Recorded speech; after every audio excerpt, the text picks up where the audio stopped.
All right, we're reading the Twits, chapters 26 and 27. The ravens swoop over.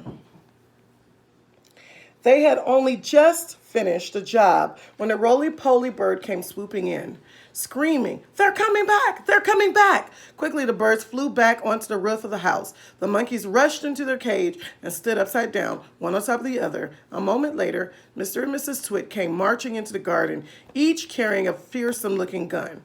"I'm glad to see those monkeys are still upside down," said Mr. Twit. "They're too stupid to do anything else," said Mrs. Twit. "Hey, look at all those cheeky birds still up there on the roof. Let's go inside and load our lovely new guns. Then it'll be bang, bang, bang, and bird pie for supper."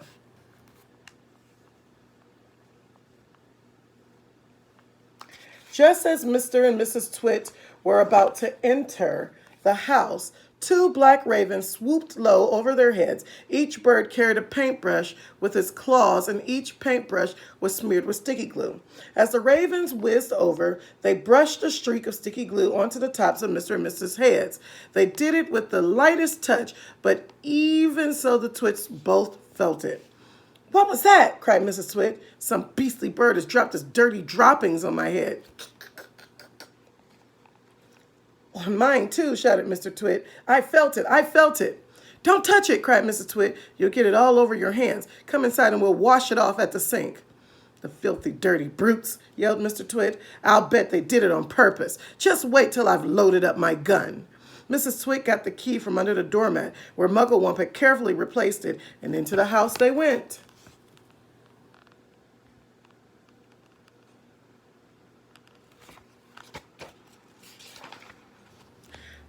Next chapter.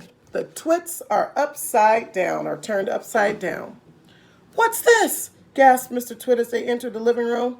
"What's happened?" screamed Mrs. Twit. They stood in the middle of the room, looking up. All the furniture, the big table, the chairs, the sofa, the lamps, the little side tables, the cabinet with bottles of beer on it, the ornaments, the electric heater, the carpet, everything was stuck upside down to the ceiling. The pictures were upside down on the walls, and the floor they were standing on was absolutely bare.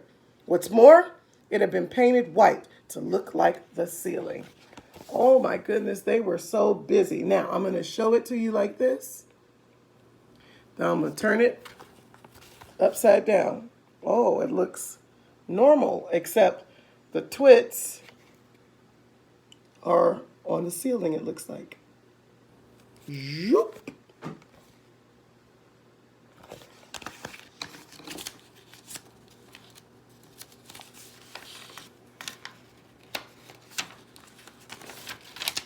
"Look," screamed Mrs. Twit. "That's the floor. The floor's up there. This is the ceiling. We're standing on the ceiling."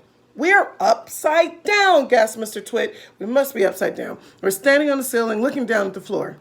"Oh, help!" screamed Mrs. Twit. "Help, help, help! I'm beginning to feel giddy." So am I, cried Mr. Twit. "I don't like this one little bit."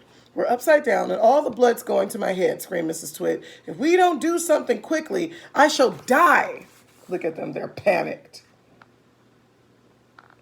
"I've got it," cried Mr. Twit. "I know what we'll do. We'll stand on our heads. Then any way will be the right way up." So they stood on their heads, and of course, the moment the tops of their heads touched the floor, the sticky glue that the ravens had brushed on a few moments ago before did its job. They were stuck. They were pinned down, cemented, glued, fixed to the floorboards. Through a crack in the door, the monkeys watched. They jumped right out of their cage the moment the Twits had gone inside, and the roly-poly bird watched. And all of the birds flew in and out to catch a glimpse of this extraordinary sight. End of chapter. All right, the last two chapters are tomorrow. The monkeys escape, and the Twits get the shrinks.